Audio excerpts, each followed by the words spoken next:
Comme une carte d'identité sur chacun d'entre nous, les signes astrologiques permettent de dévoiler quelques informations utiles, et à bien y regarder certains personnages nés sous le même signe partagent parfois quelques traits de caractère. Alors, qui du Taureau, du Poisson ou du Bélier fait partie du top des bagarreurs, des infidèles, ou encore à l'inverse des fidèles? Il est bien sûr bon de rappeler qu'ils ne sont qu'une infime partie de ce qui compose notre personnalité, déterminée par le parcours bien personnel de chacun, ainsi que par l'éducation et les rencontres durant la vie. Mais cela n'empêche pas de s'amuser parfois de quelques ressemblances entre deux personnes du même signe.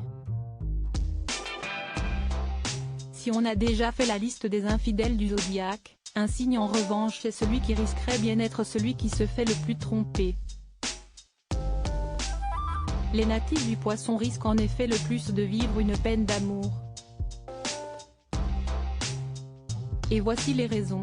Le Poisson est le grand sensible du zodiaque, de par son élément l'eau.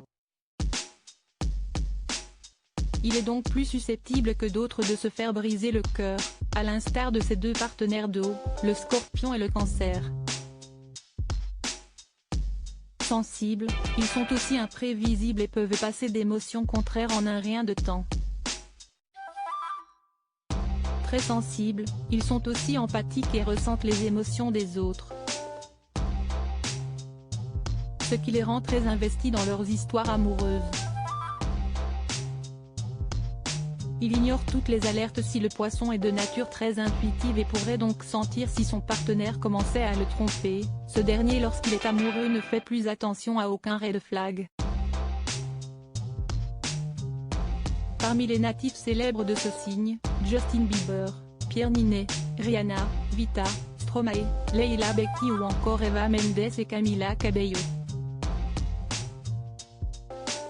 Les défauts visibles et problèmes de compatibilité ne sont pas son problème. Très optimiste, il peut d'ailleurs ne rien voir des problèmes au sein de son couple. Et il pourrait bien être donc susceptible de se faire tromper. La fidélité, l'infidélité, l'amour de la séduction, ne dépendent heureusement pas seulement des astres, mais aussi de votre parcours bien personnel et de la relation dans laquelle vous vous trouvez. Enfin, même lorsque les signes astrologiques entrent en jeu, il faut aussi prendre en compte le reste du thème astral, car votre ascendant, votre lune et autres maisons sont aussi importants.